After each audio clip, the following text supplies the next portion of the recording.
नमस्कार दोस्तों, आप सभी का स्वागत है एक बार फिर से हमारे YouTube चैनल पर। तो दोस्तों, आज है चैप्टर 4 क्लास 10th का, जो कि पूरा NCERT बेस है। और साथियों, कार्बन और उसके यौगिक, इसके बारे में कंप्लीट डिस्कस करेंगे। 120 क्वेश्चन है, यानी कि 120 क्वेश्चन ऐसे हैं जो इस चैप्टर से मोस्ट ऑफ इम्पोर्टेंट बन रहे हैं। एक भी क्वेश्चन रहा नहीं रहे। और साथियों, जो एग्जाम्स में हूबहू पूछे जा रहे हैं उनसे रिलेटेड वैसे के वैसे क्वेश्चन आपको इस वीडियो में बताएंगे। तो वीडियो को बिना स्किप किए बिना एंड तक जरूर देख लेना। यकीन मानो फ्रेंड्स, अगर इस वीडियो को बिना स्किप किए बिना आप देख लेते हैं तो आपका एक भी क्वेश्चन रहेगा नहीं एग्जाम्स की दृष्टि से। और रेलवे की विभिन्न प्रकार की आप तैयारी कर रहे हैं तो उनके लिए तो ये वीडियो बहुत ही इंपॉर्टेंट रहने वाली है। और इससे पहले की 3 वीडियो ऑलरेडी हमारे यूट्यूब चैनल की प्लेलिस्ट पर डली हुई है, तो वहाँ से आप देख सकते हैं। साथ ही PDF आपको चाहिए तो टेलीग्राम चैनल का लिंक वीडियो के डिस्क्रिप्शन बॉक्स में मिल जाएगा, तो वहाँ से आप ले सकते हैं। तो शुरू करते हैं साथियों पहले क्वेश्चन की तरफ। तो पहला क्वेश्चन है साथियों, प्रथम कार्बनिक यौगिक यूरिया, ठीक है, उसका संश्लेषण किसने किया था? ठीक है, तो प्रथम कार्बनिक यौगिक यूरिया का संश्लेषण किया था दोस्तों वोहलर ने। किसने? वोहलर वैज्ञानिक है, उसने। सेकंड क्वेश्चन है, कैल्शियम कार्बाइड जल के साथ अभिक्रिया कर देता है। तो कैल्शियम जो कार्बाइड है वो जल के साथ अभिक्रिया करवाएंगे इसकी, तो दोस्तों एथाइन बनेगा। अब दोस्तों, आपको इनमें थोड़ी सी नॉलेज होनी चाहिए। एथाइन क्या होता है, एथीन क्या होता है, इथेन क्या होता है और मीथेन क्या होता है। तो दोस्तों, आपको हम बता दें, इनमें भी अनुलग्न और पूर्व लगन चलते हैं, तो उसके हिसाब से आपको एक तो एल्केन श्रेणी का याद रख लेना है। ठीक है, ठीक। अब इसका सामान्य सूत्र की बात करें तो दोस्तों CnH2n+2 होता है। ठीक। उसके बाद में होता है दोस्तों एल्कीन, CnH2H2n।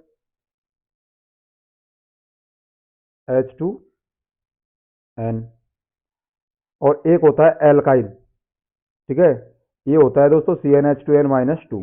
ठीक है।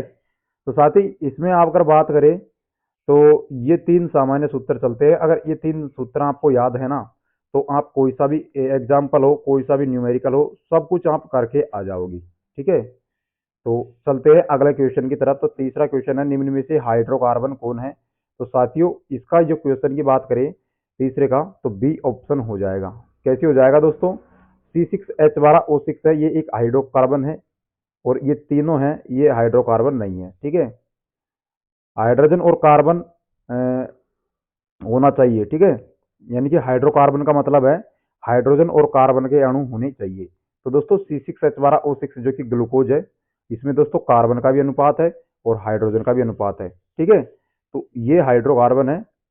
उसके बाद में नेक्स्ट और चौथे क्वेश्चन की बात करें तो CHO अभिक्रिया मूलक को कहते हैं, यानी कि इस प्रकार कोई आ जाता है लास्ट में रिएक्शन के बाद में, जो कोई अनुलग्न पूर्व लगन CHO आ जाता है। ठीक है, तो उसको क्या कहते हैं? इस मूलक, इसे बोलते हैं मूलक। तो दोस्तों ये CHO समूह होता है, तो इसे हम बोलते हैं एल्डिहाइड। अब दोस्तों, आपको याद रख लेना है। दोस्तों, आप याद कैसे करोगे? अब इसकी तो कोई आपको पता नहीं है, लेकिन जितने भी इंपॉर्टेंट क्वेश्चन बन रहे हैं वो हमने इस वीडियो में ले दिए हैं। ठीक है, तो CHO समूह है दोस्तों, एल्डिहाइड कहलाता है। उसके बाद में एक समूह आता है C डबल बॉन्ड OH। क्या? C डबल बॉन्ड OH ऐसे रहता है साथियों ये। ठीक है, तो इसको हम ऐसे भी लिख सकते हैं, C डबल OH अभिक्रिया मूलक को क्या कहते हैं? तो इसे कहते हैं अम्ल। क्या कहते हैं? अम्ल कहते हैं। इस प्रकार हमने इसको खोल के भी बता दिया है। और यकीन मानो, वीडियो को एंड तक देख लिया ना, तो दोस्तों आप लास्ट में लाइक करके जरूर जाएंगे, ये मेरे को पता है। ठीक है, क्योंकि अभी तक यूट्यूब पर ऐसा किसी ने भी नहीं बताया है। ठीक है, नॉर्मल नॉर्मल क्वेश्चन बताते हैं, लेकिन दोस्तों इस PDF को बनाने में कितना समय लगा है? पूरी रात हो गई मेरे को। ठीक है, सारी रात से मैं इस PDF पर काम कर रहा हूँ, अकेला कंटेंट बनाता हूँ, किसी का दूसरे का लेता भी नहीं हूँ। पूरी NCERT बेस्ड क्वेश्चन है। और दोस्तों, आप ज़्यादा से ज़्यादा इस वीडियो को सपोर्ट करना, वीडियो को लाइक करना, चैनल को सब्सक्राइब करना। और दोस्तों, आप सुपर थैंक्स से भी सपोर्ट कर सकते हैं। ठीक है, निम्नलिखित में से कौन समावयवी है?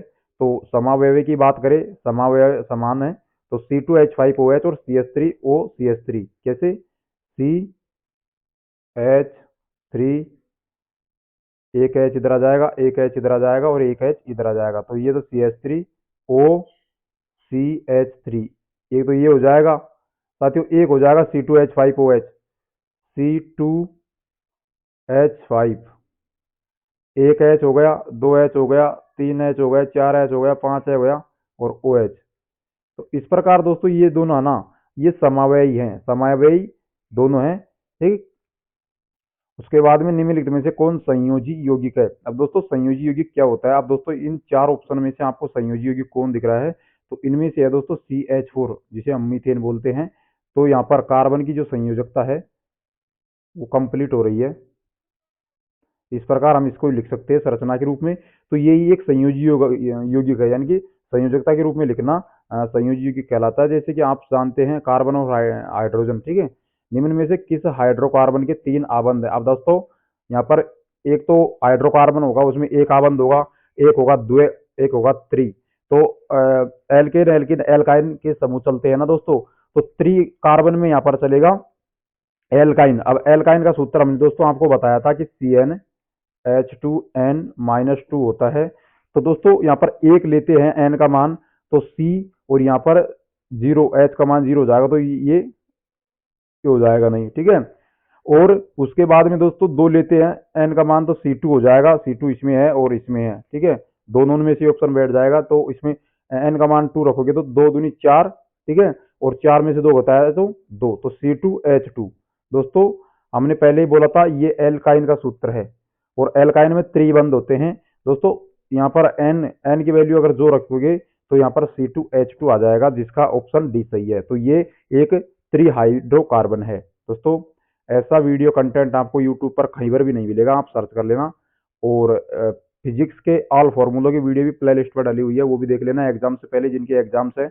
और दोस्तों मैथ्स के ऑल फॉर्मूले एक शॉर्ट एक वीडियो में कंप्लीट मैथ का मैराथन, वो भी कल आने वाली है, तो वीडियो को लाइक कर देना। ब्यूटेनॉन एक कार्बनिक यौगिक है जिसका प्रक्रियात्मक समूह, दोस्तों ब्यूटेनॉन का प्रक्रियात्मक समूह की बात करें तो दोस्तों कीटोन हो जाएगा, ठीक है। नाम से ही पता चल रहा है दोस्तों, नॉन क्या ऑन, नॉन और ऑन, यहाँ पर नॉन है ना, तो दोस्तों इसमें एक ही है नॉन। आपको ऐसे कई क्वेश्चन आपको हम बताएंगे जो बिल्कुल आपको दिमाग लगाना है और कुछ नहीं करना है। और अगला दोस्तों इसमें आ जाएगा नाइट्रोजन के 2 परमाणुओं के बीच में कितने आबंध होते हैं। तो दोस्तों इसका राइट आंसर हो जाएगा सी। कैसे हो जाएगा, ये नाइट्रोजन है और ये नाइट्रोजन है, इनके बीच में हमेशा 3 बंध आपस में पाए जाते हैं, ठीक है। अब इसकी संरचना आपको दोस्तों बनाकर बता देंगे, लेकिन दोस्तों अभी आपको क्या है रिवीजन करना है। आपको संरचना वहां पर वैसे नहीं पूछेगा, ये संरचना बताइए, ठीक है, आपको ऑप्शन से पूछेगा। अब दोस्तों हमने आपको पहले ही बताया था एल्केन एल्किन और एल्काइन है, तीनों का सामान्य सूत्र पूछेगा। तो दोस्तों एल्कीन का पूछा गया है, तो CnH2n यहाँ पर हो जाएगा, ठीक है। उसके बाद में CnH2n+2 होता है एल्केन का, एल्काइन का होता है CnH2n-2, ठीक है। ये होता है एल्काइन का, ये हो गया एल्किन का, एल्किन का हो जाएगा +2, ठीक है। तो आपको ये क्वेश्चन है रिपीट हो जाएंगे, तो दोस्तों कंप्लीट याद भी हो जाएगा। और एथाइल अल्कोहल का अनुसूत्र है, तो एथाइल अल्कोहल हो जाएगा C2H5OH, इसे बोलते हैं एथाइल अल्कोहल, ठीक है। उसके बाद में नेक्स्ट क्वेश्चन है चीनी का रासायनिक सूत्र हो जाएगा साथियों। चीनी का जो रासायनिक सूत्र है वो हो जाएगा C12H22O11, ठीक है। कार्बन और इसके कंपाउंड है, ये बहुत ही इंपॉर्टेंट और सिलेक्टेड टॉपिक है। इसमें से लगातार 3 से 4 क्वेश्चन लगातार पूछे जा रहे हैं। और CnH2n+2 निम्न में से किसका सामान्य सूत्र है, हमने दोस्तों आपको पहले ही बताया था, ये है एल्केन का सूत्र। CnH2n+2 एल्केन का सूत्र है दोस्तों, सी ऑप्शन इसका राइट हो जाएगा, हमने आपको पहले ही बताया था। ये तीनों याद अगर आपने कर लिया ना ढंग से, एल्केन एल्किन और एल्काइन, तो इनके हिसाब से दोस्तों आधा चैप्टर क्लियर हो जाएगा, ठीक है। उसके बाद में है नेक्स्ट क्वेश्चन 15वां, ग्लूकोज का रासायनिक सूत्र है, तो C6H12O6 है ग्लूकोज का रासायनिक सूत्र। कार्बोनिल समूहों को प्रदर्शित किया जाता है, तो दोस्तों सबको बता दें कि कार्बोनिल समूह है उसको दोस्तों इससे इस डबल बॉन्ड CO, इससे समूह को प्रदर्शित किया जाता है कार्बोनिल को, ठीक है। ये कन्फर्म आपको याद रखना चाहिए। हीरा और ग्रेफाइट कार्बन के क्या है दोस्तों, ये एक अपर रूप है, हीरा और ग्रेफाइट जो कि अपर रूप है। उसके बाद में होता है अगला क्वेश्चन, मेथेनोइक अम्ल का सामान्य नाम क्या है। तो दोस्तों मेथेनोइक अम्ल है उसे कहते हैं फॉर्मिक अम्ल, जो कि चींटी क्या चींटी और नेटल के डंक में पाया जाता है, ठीक है। अभी दोस्तों छोटा चैनल है, लेकिन आप जो कंटेंट आपको मिल रहा है बिल्कुल एकदम ऑथेंटिक और सिलेक्टेड मिल रहा है। छोटा चैनल भले ही से हो, ठीक है, लेकिन इतने बड़े बड़े चैनल मिलियंस में आपको चैनल देख रहे होंगे जिनके सब्सक्राइबर बेस मिलियंस में है, लेकिन उन्होंने भी आपको ऐसा वीडियो अभी तक अपलोड नहीं किया होगा, ठीक है, मेरा को पता है। लेकिन दोस्तों हमारा भी चैनल छोटा है, तो आप ज़्यादा से ज़्यादा सपोर्ट कर दीजिएगा। सुपर थैंक्स से आप सपोर्ट कर सकते हैं, ठीक है। एल्कोहल श्रेणी के यौगिकों में कौन सा अभिक्रियाशील समूह विद्यमान होता है? तो दोस्तों एल्कोहल, एल्कोहल को दोस्तों बोलते हैं OH समूह। इसमें अगर ये OH समूह आपने देख लिया ना तो वो दोस्तों सब एल्कोहल है, ठीक है। ये आपको याद रख लेना है दोस्तों, समूह का बिल्कुल एग्जाम में रिपीटेड क्वेश्चन आ रहे हैं, ज्यों के त्यों, जैसे हम वीडियो में बता रहे हैं वैसे के वैसे। ऑक्सीजन के दो परमाणुओं के बीच कितने आबंध पाए जाते हैं? तो दोस्तों ऑक्सीजन के दो अणु हैं, उनके बीच में हमेशा दो आबंध पाए जाएंगे। और नाइट्रोजन की पूछ ले तो दोस्तों नाइट्रोजन में त्रिआबंध पाए जाते हैं, ठीक है। ये आपको कंफ्यूजन कर देगा दोस्तों एग्जामिनर। ये क्वेश्चन पूछेगा, आप ऑक्सीजन में 3 क्रिया आओगे और नाइट्रोजन में 2 क्रिया आओगी, तो ये कन्फर्म याद रखना। नाइट्रोजन अणु में कितने सहसंयोजक बंध होते हैं? तो नाइट्रोजन अणु में आपको हमने पहले ही बता दिया था कि नाइट्रोजन अणु है उसमें 3 सहसंयोजक बंध होते हैं। दोस्तों आपको हम बता दें कि कभी तो सहसंयोजक बंध ले लेगा, कभी बॉन्ड बना के ले लेगा, यानी कि इस प्रकार कंफ्यूजन कर देगा क्वेश्चन। आप देख लो, वही आपने इस क्वेश्चन को 2 बार मैंने बता दिया है, पहले क्वेश्चन में क्या बताया था और अब क्या बता रहा है, ठीक है। तो दोस्तों ये क्वेश्चन है ना रिपीटेड होते हैं, लगातार कंप्लीट किसी प्रकार पूछे जा सकते हैं।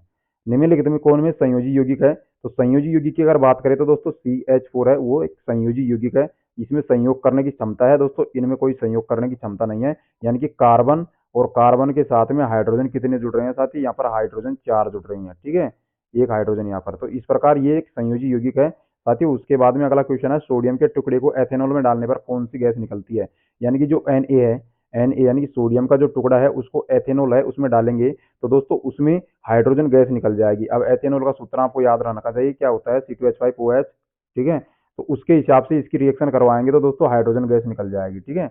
ये आपको कन्फर्म याद रख लेना ही है और रिएक्शन आपको कर लेनी है। उससे पहले अगर आपने हमारी जो 3-4 वीडियो नहीं देखी हैं वो प्लेलिस्ट पर ऑलरेडी डली हुई हैं, तो लगातार आप रिवीजन कर सकते हैं। एग्जाम से पहले 30-30 मिनट की वीडियो है, कोई ज़्यादा नहीं है, आप 2x स्पीड में भी देख सकते हैं दोस्तों, क्योंकि एग्जाम से पहले बहुत ही इंपॉर्टेंट साबित हो सकती हैं, ठीक है। मीथेन, ईथेन और प्रोपेन किस श्रेणी के सदस्य हैं? दोस्तों मैंने आपको पहले क्या बताया था? एल्केन, ठीक है, एल्काइन और एल्काइन, यानी कि एल्केन, एल्किन और एल्काइन 3 सदस्य बताए थे आपको मैंने। तो दोस्तों वो तीनों में मीथेन, ईथेन और प्रोपेन, तो एल्केन समझ, एल्केन हो गया ना ये, तो दोस्तों ये हो जाएगा एल्केन, इसका राइट आंसर, ठीक है। इसका हो जाएगा एल्केन, जिसमें हो जाएगा एल्केन में दोस्तों क्या होगा? समजातीय श्रेणी, यानी कि ये है एल्केन सदस्य। और मीथेन, ईथेन और प्रोपेन ये तीनों एक ही समान, एक ही श्रेणी के हैं, तो दोस्तों ये हो जाएंगे एक समजातीय श्रेणी, ठीक है।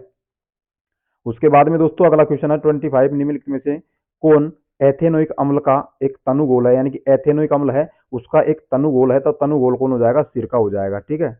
उसके बाद में दोस्तों अगला क्वेश्चन है, हेक्सेन का रासायनिक सूत्र है दोस्तों एल्केन होएगा, ठीक है। हमने पहले ही आपको बताया था कि हेक्सेन किस श्रेणी का सदस्य है।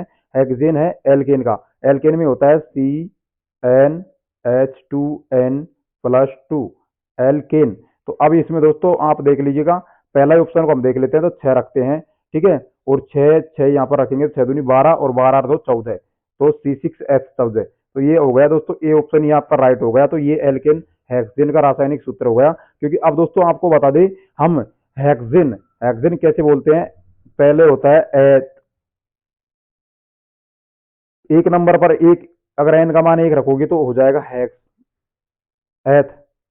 2 पे हो जाएगा दोस्तों मैथ, 3 पे हो जाएगा प्रोप, 4 पे हो जाएगा ब्यूट, 5 पे हो जाएगा पेंट और 6 पे हो जाएगा दोस्तों हैक्स।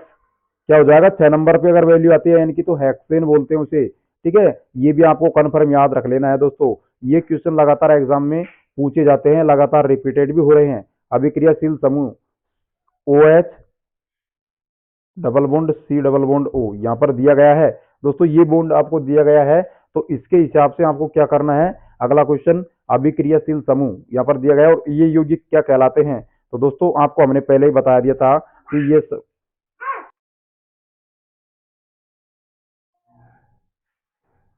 तो दोस्तों हमने आपको पहले बताया था, जो अगर समूह इस प्रकार दे दिए जाए तो वो होते हैं कार्बोक्सिलिक अम्ल। कार्बोक्सिलिक अम्ल हो जाएगा अगर इस प्रकार का समूह आपके सामने दिया जाएगा। कोई भी क्वेश्चन दे दिया उसके सामने लास्ट में दे दिएगा दोस्तों C3H6 में निम्न में कौन सा समूह है? तो दोस्तों ए है एल्कोहल, वो एल्कोहल नहीं, सॉरी एल्किन समूह है। क्या है? एल्किन है। आपको हमने पहले बताया था एल्किन, एल्किन, एल्काइन, तो CnH2n बन रहा है। क्या बन रहा है? तो Cn की वैल्यू 3 रखो और यहाँ पर 3 रखो तो C3H6, ये एल्किन का सूत्र है। एल्किन, एल्किन, एल्काइन का सूत्र आपको कंप्लीट याद होगा तभी आप ये क्वेश्चन कर पाएंगे। उसके बाद में दोस्तों जंतु वसा में संतृप्त वसा अम्ल होता है जो स्वास्थ्य के लिए यहाँ पर होता है दोस्तों हानिकारक। ठीक है, अगला नेक्स्ट क्वेश्चन है, वनस्पति तेलों के हाइड्रोजनीकरण में किस उत्प्रेरक का उपयोग किया जाता है? तो दोस्तों इसमें हो जाएगा निकेल। निकेल का उपयोग किया जाता है वनस्पति तेलों के हाइड्रोजनीकरण में, सभी को पता होना चाहिए। क्वेश्चन एनसीईआरटी में यो का यो लिख रखा है। अगला क्वेश्चन है, प्रोपेनॉल C3H5CHO इसमें से कौन सा प्रक्रियात्मक समूह है? तो ओल प्रक्रियात्मक समूह है, तो इसमें एल्डिहाइड समूह है दोस्तों, एल्डिहाइड समूह है। ठीक है,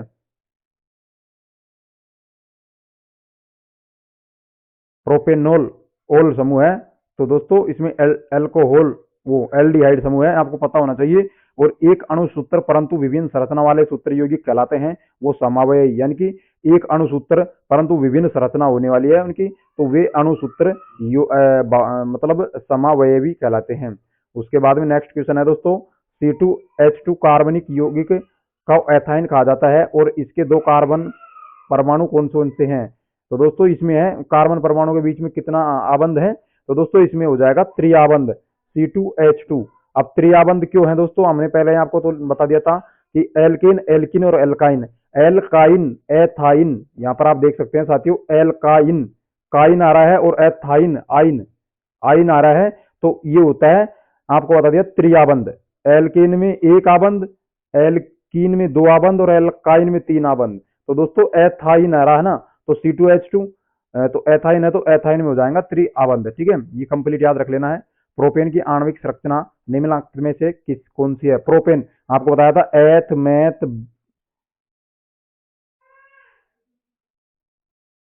प्रोप। ठीक है, तो प्रोप के लिए हो जाएगा दोस्तों तीन। ठीक है, और तीन और एन, तो C3H8 हो जाएगा इसका राइट आंसर। आप करके देख सकते हैं, हमने जो सूत्र बताया था उसके हिसाब से। ठीक है, कार्बन और हाइड्रोजन से बने यौगिकों को क्या कहते हैं? तो दोस्तों हाइड्रोकार्बन कहते हैं, इसका राइट आंसर हो जाएगा। उसके बाद में दोहरे आबंध वाले हाइड्रोकार्बन कहलाते हैं, तो ये कहलाते हैं एल्किन। पहले एक आबंध वाले कहलाएंगे एल्किन, दोहरे आबंध वाले कहलाएंगे एल्किन, तीन आबंध वाले कहलाएंगे एल्काइन। ठीक है, ये याद रख लेना है कंप्लीट। ये क्वेश्चन लगातार रिपीटेड हो जाएगा, तो आप एग्जाम्स में इसको कर नहीं सकते हैं, क्योंकि कंफ्यूजन आपके सामने इतना सारा हो जाता है कि ये क्वेश्चन भी आप इसका एक द्विबंध होगा, त्रिबंध होगा। यौगिक के एक ऐसी श्रृंखला जिसमें कार्बन श्रृंखला में स्थित हाइड्रोकार्बन में प्रतिपादित कर देता है, तो उसे क्या कहते हैं? तो दोस्तों उसको प्रतिपादित कर देगा तो समजातीय श्रेणी कहते हैं, तो इसका राइट आंसर हो जाएगा बी, समजातीय श्रेणी। ठीक है, नेक्स्ट क्वेश्चन की अगर बात करें दोस्तों, तो प्रक्रियात्मक समूह का फॉर्मूला दिया गया है, इनमें कौन सा कीटोन है? दोस्तों आपको कीटोन यहाँ पर सर्च करना है, तो दोस्तों डी ऑप्शन दिया गया है, ये एक कीटोन समूह है। ठीक है, कीटोन समूह का ये है, और आपको ये बता दें कि ये कार्बोक्सिलिक अम्ल है, ये ओल है, जैसे एथेनॉल, अल्कोहल। ठीक है, और ये एल्डिहाइड, और इस प्रकार ये दोस्तों ये कीटोन समूह हो जाएगा, तो इसको आपको याद रख लेना है। प्रोपाइन का सूत्र क्या है दोस्तों? हमने आपको पहले ही बता दिया, एथ मैथ और प्रोप, यानी कि तीन कार्बन, तीन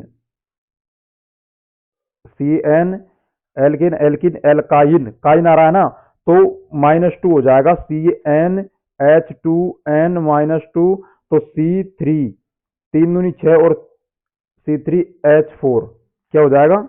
C3H4 हो जाएगा। तो तीन दूनी 6 और 6 में की 4 गया, तो ये हो गया, तो ये दोस्तों हो जाएगा C3H2।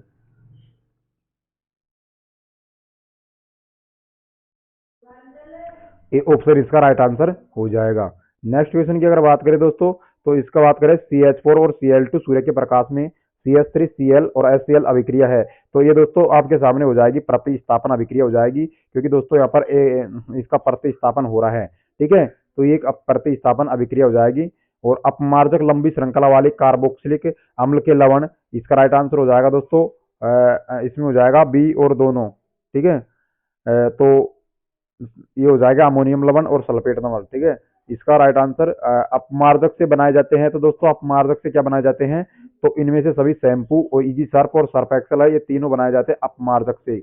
अगला क्वेश्चन है, साबुन आयनिक भाग जल में घुलता है, लेकिन कार्बनिक श्रृंखला भाग निम्न में से किस चीज में घुलेगा? तो ये हो जाएगा तेल में। नेक्स्ट क्वेश्चन है, मेथिल एल्कोहल का IUPAC नाम है दोस्तों। IUPAC नाम आपको याद नहीं है, यानी कि आईयूपीएसी नाम कैसे आपको आईयूपीएसी नामकरण करना है। तो इसके लिए दोस्तों अनुलग्न और पूर्वलग्न एल्केन एल्किन एल्काइन ये कंप्लीट आपको याद रखना चाहिए। मेथिल एल्कोहल, दोस्तों मेथिल एल्कोहल, इसमें मेथिल समूह जुड़ा हुआ होता है, और एल्कोहल तो आप सभी जानते हैं, तो मेथेनॉल हो जाएगा। मेथिल एल्कोहल को क्या बोलते हैं दोस्तों? मेथेनॉल, आईयूपीएसी बोलते हैं, ठीक है। उसके बाद में अगला है प्रोपिल एल्कोहल, जिसका सूत्र दिया गया है C3H7OH का आईयूपीएसी नाम हो जाएगा दोस्तों प्रोपेनॉल। प्रोपिल एल्कोहल का हो जाएगा, या प्रोपिल से आप देख सकते हैं, मेथिल से आप देख सकते हैं, मेथिल से आता है मेथेनॉल, प्रोपिल से आ रहा है तो प्रोपेनॉल, ठीक है। आपको ये थोड़ा सा कंफ्यूजन, आपको दिमाग लगाना है और बस कुछ भी नहीं करना है। एसिटिलीन जो गैस होती है, C2H2 का आईयूपीएसी नाम दोस्तों क्या हो जाएगा? ये एसिटिलीन होती है, सॉरी ये होती है एथाइन गैस, ठीक है, ये एथाइन गैस होती है, इसको भी आपको याद रख लेना है। डाई मेथिल ईथर का आईयूपीएसी नाम क्या है? तो दोस्तों डाई मेथिल ईथर है, उसका आईयूपीएसी नाम दोस्तों हो जाएगा मेथॉक्सीमीथेन। अब ये कैसे होगा दोस्तों? आपको कंप्लीट याद होने चाहिए पूरे फॉर्मूले, तभी आप याद कर सकते हैं। Dimethyl ether, dimethyl आप जानते हैं, मेथिल का मिथाइल क्या होती है? डाई मेथिलाई, ठीक है, मिथाइल क्या होती है, और ईथर का सूत्र क्या होता है, लास्ट में ईथर में क्या लगता है, ठीक है। और उसका आईयूपीएसी नाम जब करोगे तो दोस्तों वो हो जाएगा मिथॉक्सीमीथेन, ठीक। एथिल प्रोपाइल ईथर का आईयूपीएसी नाम है, तो एथिल, मैथिल और एथिल आप जानते होंगे, एथिल और मैथिल क्या होते हैं? CH3 समूह होता है, CH4 समूह होता है, उसी प्रकार से आपको याद रख लेना है। तो एथिल प्रोपाइल ईथर आईयूपीएसी नाम की बात करें तो एथॉक्सी प्रोपेन हो जाएगा, ठीक है। एथोक्सी प्रोपेन, कार्बन धातु, वो कार्बन क्या है? तो दोस्तों कार्बन एक अधातु है, ठीक है, कन्फर्म याद रख लेना है। निम्न में से कौन कार्बन का अपर रूप है?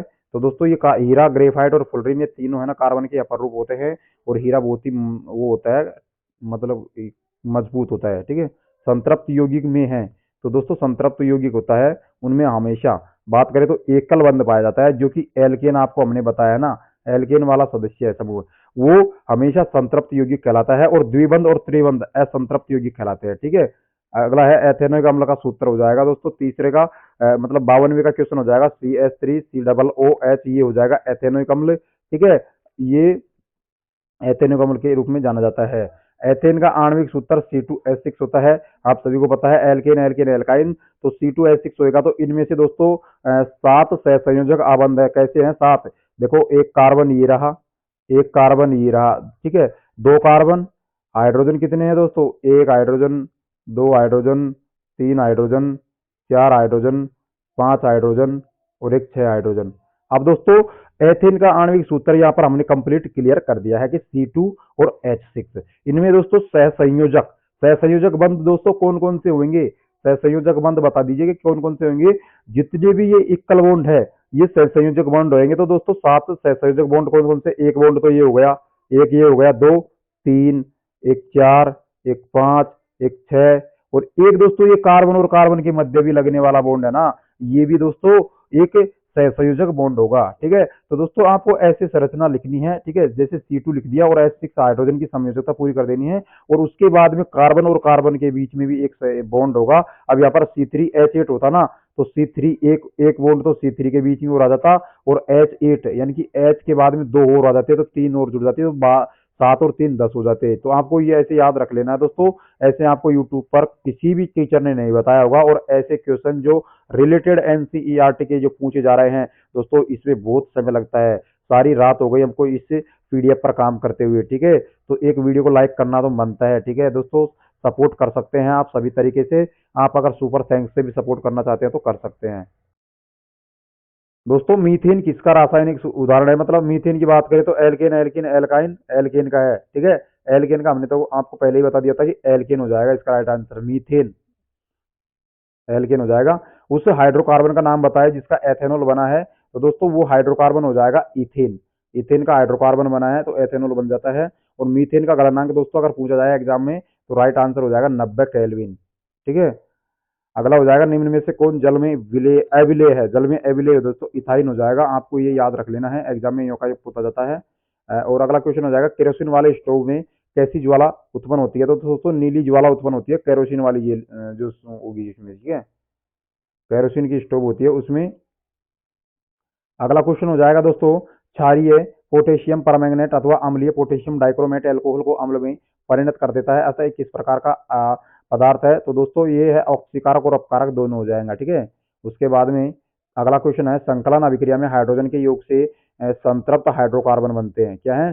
संकलन अभिक्रिया होती है दोस्तों, उसमें हाइड्रोजन का योग होता है और हाइड्रोजन का योग होने के पश्चात उसमें संतृप्त हाइड्रोकार्बन बनते हैं।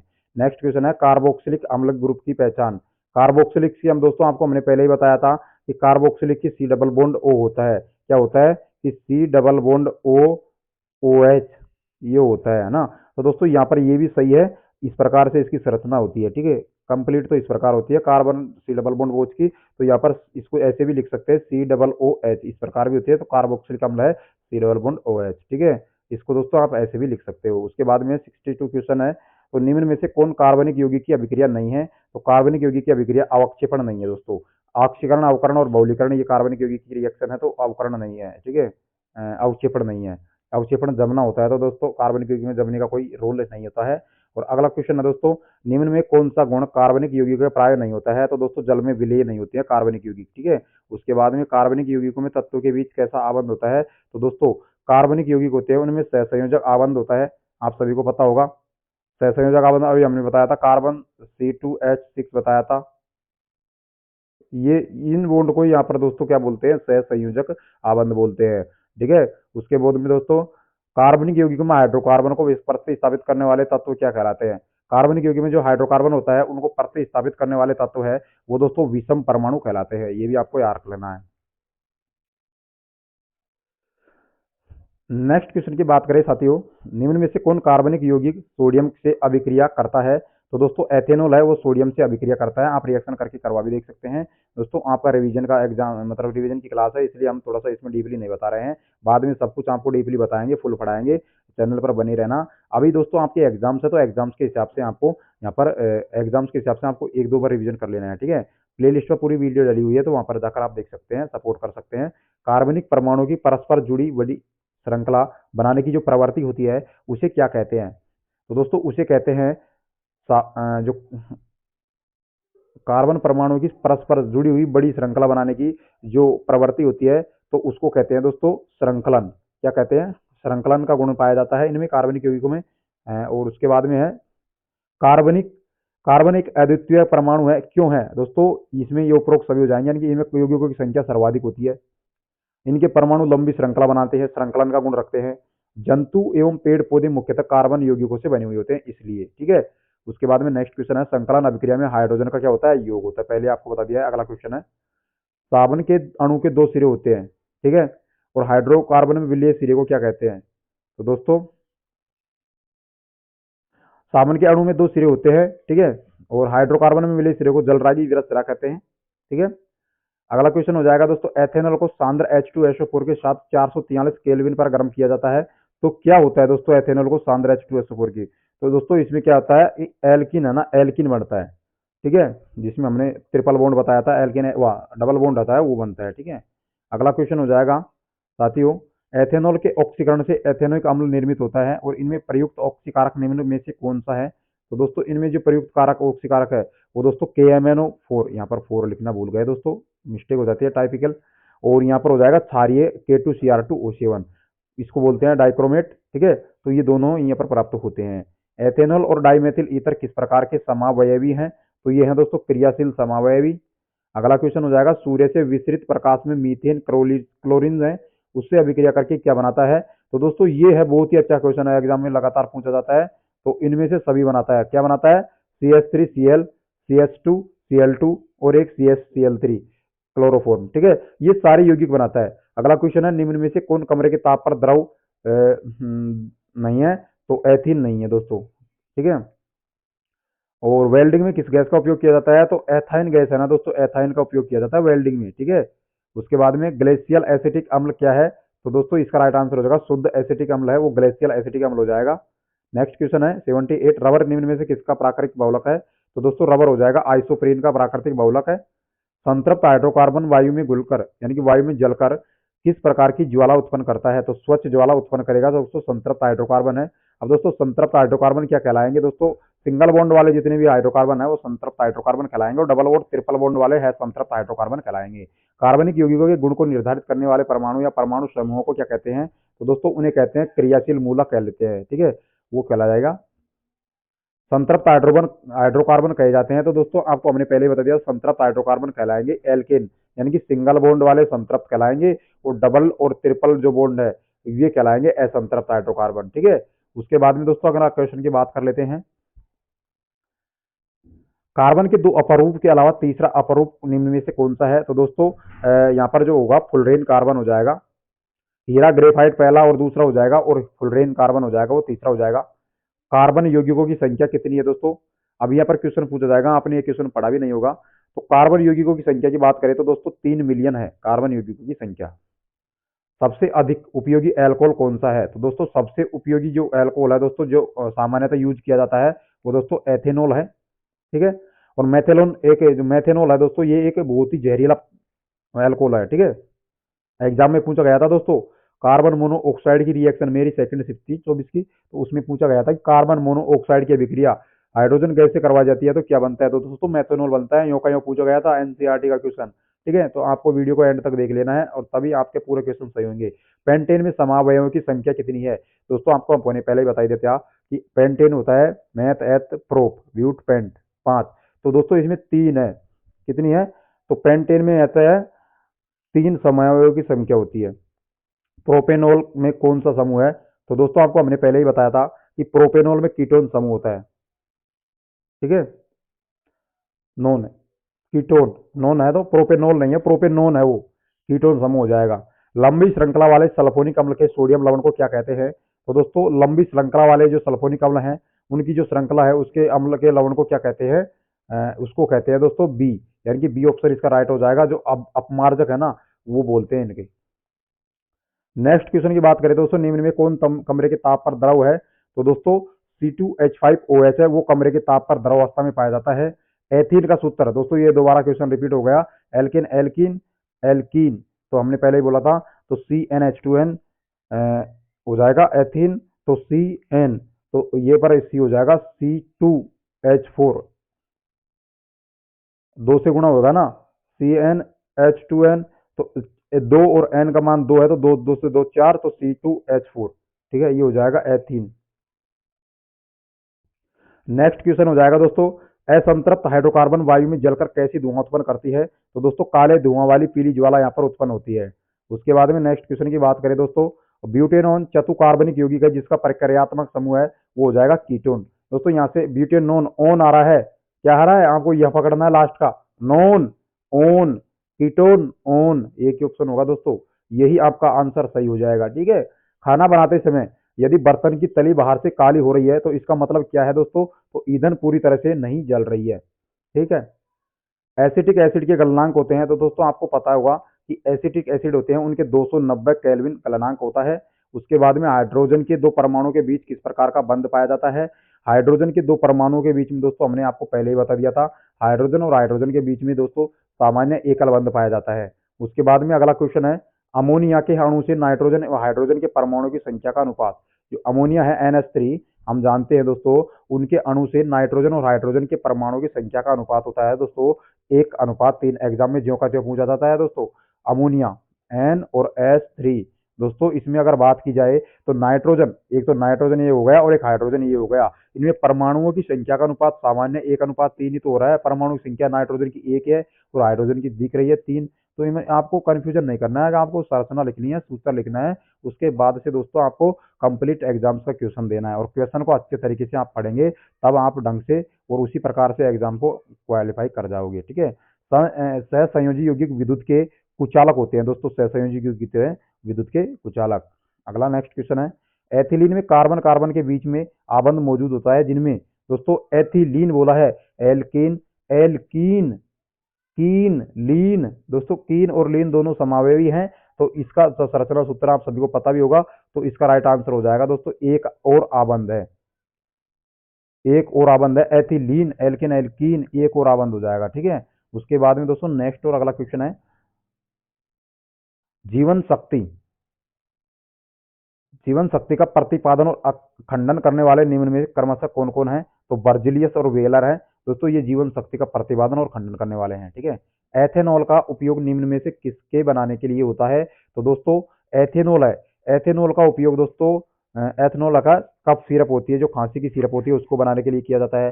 टिंचर आयोडीन में किया जाता है, टॉनिक के रूप में किया जाता है, यानी कि इन सभी के रूप में किया जाता है टिंचर और एथेनॉल का उपयोग। ठीक है, नेक्स्ट क्वेश्चन है दोस्तों 100 नंबर का। सूर्य के प्रकाश से गन्ना के रस का किण्वन करने पर क्या बनता है? दोस्तों सूर्य का जो प्रकाश होगा और गन्ने का किण्वन किया जाएगा तो दोस्तों डायरेक्ट यहाँ पर अल्कोहल की प्राप्ति होगी, जो कि अल्कोहल पिया जाता है। ठीक है, मेथनॉल दोस्तों एक जहरीला पदार्थ बन जाता है। और एग्जाम चॉइस की सेक्शन शिफ्ट में क्वेश्चन पूछा गया था, कार्बन मोनोऑक्साइड की रिएक्शन हाइड्रोजन गैस से करवाई जाती है तो क्या बनता है? दोस्तों मेथेनॉल बनता है, आप करवा के देख लेना। ठीक है, मेरे क्वेश्चन पूछा गया था, वैसे तो क्वेश्चन पर बैन है, लेकिन दोस्तों एक क्वेश्चन बता दिया मैंने। ठीक है, और दोस्तों आप वीडियो अगर पसंद आए तो वीडियो को लाइक और चैनल को सब्सक्राइब कर देना। इससे पहले जितनी भी प्लेलिस्ट है फिजिक्स केमिस्ट्री बायोलॉजी की, सारी हमारे यूट्यूब चैनल पर डली हुई हैं ऑलरेडी। और अगर इस वीडियो की पीडीएफ आपको चाहिए तो दोस्तों टेलीग्राम चैनल का लिंक वीडियो के डिस्क्रिप्शन बॉक्स में है, तो वहाँ से उसे सब्सक्राइब कर लेना और इस पीडीएफ को डाउनलोड कर लेना। और सारी इंपॉर्टेंट पीडीएफ नोटिस है ना, वो हमारे चैनल पर देखने को, टेलीग्राम चैनल पर देखने को मिल जाएंगे। ठीक है, और दोस्तों आप ज़्यादा से ज़्यादा सपोर्ट करोगे, क्योंकि छोटा चैनल अभी आप, और एनसीईआरटी बेस आपको पढ़ाएंगे। अभी तक यूट्यूब के इतिहास में आपने देख सकते हैं ऐसे कोई से भी टीचर नहीं है जो ऐसे के ऐसे आप पढ़ा रहे हैं। ठीक है, और दोस्तों ज़्यादा से ज़्यादा सपोर्ट करोगे तभी आप चैनल को बुल्ड बना पाओगे। और आप अगर चाहेंगे दोस्तों, सपोर्ट करना चाहेंगे तो सुपर थैंक्स से भी आप सपोर्ट कर सकते हैं। ठीक है, साथ ही उसके बाद में, इसके बाद में 20 क्वेश्चन और बचे हुए हैं, तो 20 क्वेश्चन है, तो उनको हम देख लेते हैं एक नज़र में। नेक्स्ट क्वेश्चन है साथियों, अधिक मात्रा में एथेनॉल के सेवन से निम्नलिखित में से क्या होता है? जो अधिक मात्रा में एथेनॉल का सेवन होगा दोस्तों, उसमें दोस्तों आपको बता दें कि एक तो उपापचयी प्रक्रिया है वो प्रभावी हो जाती है, और केंद्रीय तंत्र का तंत्र है वो कमजोर हो जाता है, भाव शून्यता आ जाती है, यानी कि इधर उधर आप चलते हुए गिर जाओगे तो भाव शून्यता आ जाएगी। ठीक है, उसके बाद में दोस्तों अगर बात करें तो इसका ऑप्शन हो जाएगा डी, तीनों चारों ऑप्शन सही है। ठीक है, एथेनोइक अम्ल खनिज अम्लों की तुलना में, एथेनोइक अम्ल होता है वो खनिज अम्लों की तुलना में दोस्तों दुर्बल अम्ल होता है। ठीक है, सभी को याद रखना चाहिए। और अगला क्वेश्चन है दोस्तों, एथेनॉल अम्ल सोडियम कार्बोनेट अथवा सोडियम बाई कार्बोनेट से कौन सी गैस, यानी कि सोडियम कार्बोनेट और सोडियम बाई कार्बोनेट से अभिक्रिया कर लेता है तो कौन सी गैस निष्कासित करता है? तो दोस्तों इसका राइट आंसर हो जाएगा कार्बन डाइऑक्साइड, CO2 हो जाएगा।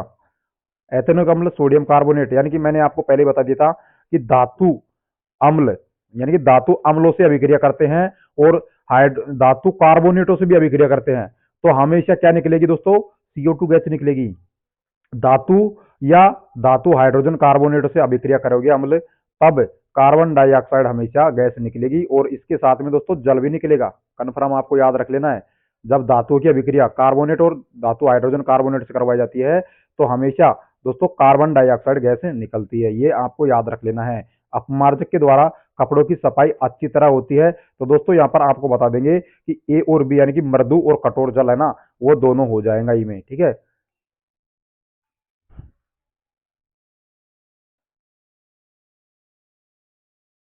नेक्स्ट क्वेश्चन है साथियों, साबुन कठोर जल में किन लवणों से अभिक्रिया करता है? तो दोनों प्रकार के लवण है, यानी कि मैग्नीशियम लवण और कैल्शियम लवण है, उन दोनों से यहाँ पर रिएक्शन करता है।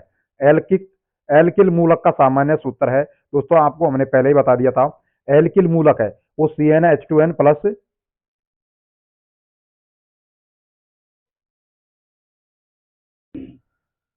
तो दोस्तों आपको बताया था कि एल्किन एल्किन एल्काइड वो अलग थे, ये एल्किल समूह है। ठीक है, तो एल्किल अलग हो जाएगा। अगला क्वेश्चन है 107, क्लोरोप्रोपेन में कौन सा समूह है उपस्थित है? दोस्तों क्लोरोप्रोपेन, यानी कि प्रोपेन का मतलब क्या जानते हैं दोस्तों आप? क्लोरो Cl और प्रोपेन एथ मैथ और ब्यूटर प्रोप, तो चार, तो क्लोरोप्रोपेन दोस्तों यह इसमें हो जाएगा हैलोजन समूह है। क्या हो जाएगा? हैलोजन समूह का सदस्य है, तो हैलोजन समूह हो जाएगा दोस्तों क्लोरोप्रोपेन। नेक्स्ट क्वेश्चन है 108, निम्नलिखित में से कौन सा युग्म समावयवी को व्यक्त करता है?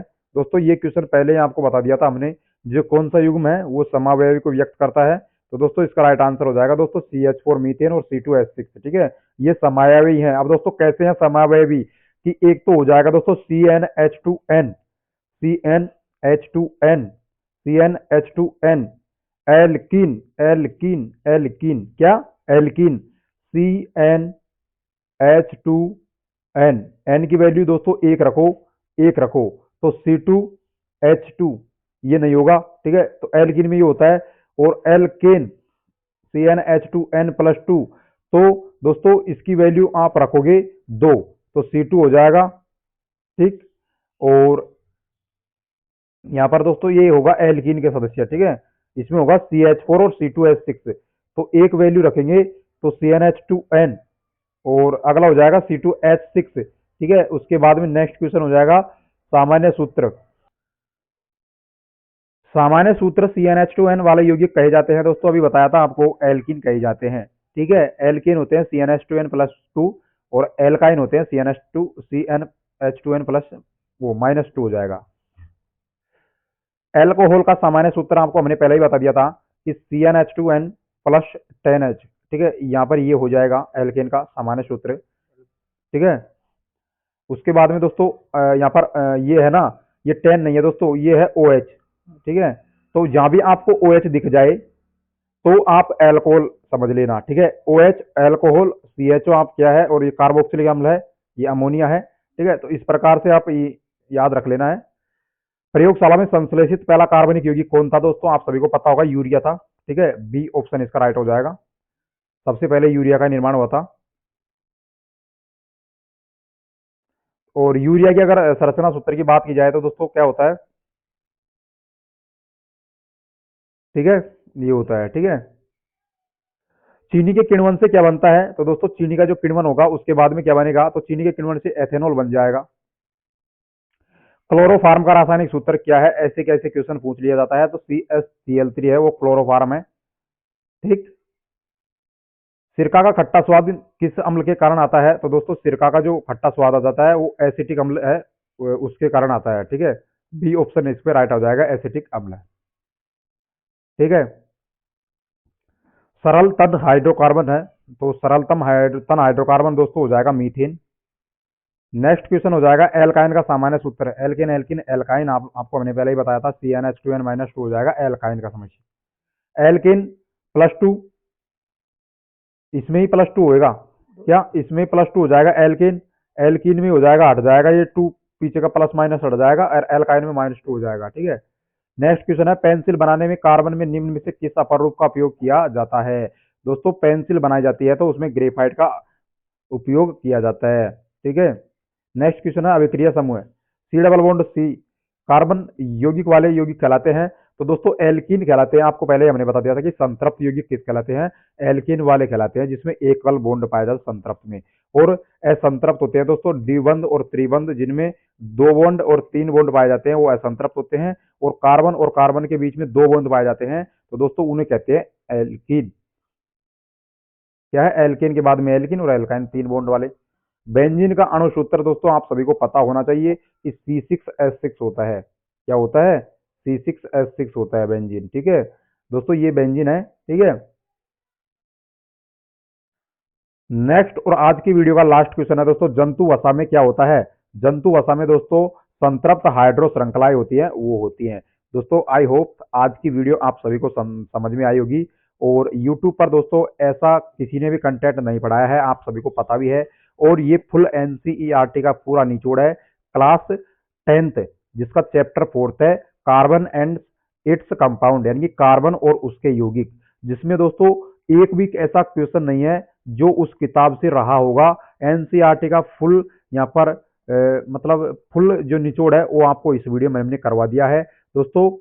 अभी तक YouTube के इतिहास में किसी ने भी आपको नहीं बताया होगा, और ऐसा कोई बताएगा भी नहीं, क्योंकि दोस्तों इसमें बहुत समय लगता है, क्योंकि NCERT जो बुक्स है उसको कंप्लीट अध्ययन करने के बाद में जितने भी इंपॉर्टेंट क्वेश्चन है, एक एक क्वेश्चन को वहां पर बनाना होता है। और दोस्तों यकीन मानो, इस वीडियो को आप एंड तक देख लेंगे ना, तो एग्जाम्स में एक भी क्वेश्चन गलत नहीं करके आएंगे। और दोस्तों आज सारी रात हो गई मेरे को, अभी मैं तुरंत वीडियो बनाया, और अब यहाँ पर आपको बता दें कि दोस्तों इसमें एक एक क्वेश्चन को लिखना, पहले कॉपी में लिखो, फिर तब जाके यहाँ पर एडिटिंग करो, और एडिटिंग में भी दोस्तों आपको बता दें कि मेरे पास कोई PC या लैपटॉप नहीं है, ना ही कोई टैबलेट है, मेरे पास एक सादा मोबाइल है, जो भी जिसकी भी जो रैम रोम है वो बहुत कम है, ठीक है, जो भी राजस्थान सरकार के द्वारा मिला हुआ था वो था, ठीक है, जिसकी रैम रोम बहुत कम है, तो उसके हिसाब से दोस्तों टाइम लगता है। जो PDF बनाता हूं मैं, उसमें कभी कभी जो बनी बनाई PDF है वो भी डिलीट हो जाती है, तो बहुत परेशानियों का सामना करना पड़ता है।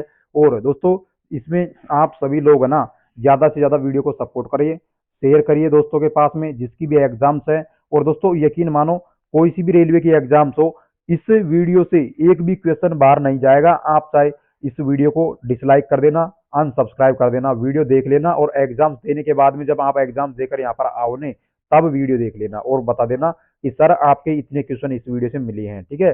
और दोस्तों इसकी पीडीएफ आपको फ्री में चाहिए तो टेलीग्राम चैनल का लिंक इसी वीडियो के डिस्क्रिप्शन बॉक्स में मिल जाएगा, तो वहां से उसको भी आप अगर चाहे तो सब्सक्राइब कर सकते हैं और पीडीएफ फ्री में ले सकते हैं। सारे जो ऑफिशियल नोटिस है रेलवे के और जो सारी पीडीएफ है फ्री में आपको वहां पर उपलब्ध करवाई जाती हैं।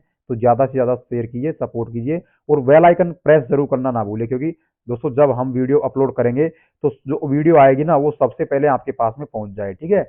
और सुपर थैंक्स से भी आप सपोर्ट कर सकते हैं दोस्तों। अभी जो प्रॉब्लम है उसका सामना तो हम कर ही रहे हैं, लेकिन दोस्तों जैसे जैसे दिन बीतते जाएंगे आपको एक बेहतर कंटेंट, हमारा उद्देश्य ये है कि आपको एक बेहतर कंटेंट उपलब्ध करवाना, ठीक है। और दोस्तों यूट्यूब पर अभी तक किसी ने ऐसी पीडीएफ भी फ्री में उपलब्ध नहीं करवाई होंगी, ठीक है। हम आपको बिना कॉस्ट के यहाँ पर फ्री पीडीएफ भी उपलब्ध करवाएंगे। अगर वीडियो पसंद आए तो लाइक शेयर सब्सक्राइब जरूर कर देना, ठीक है।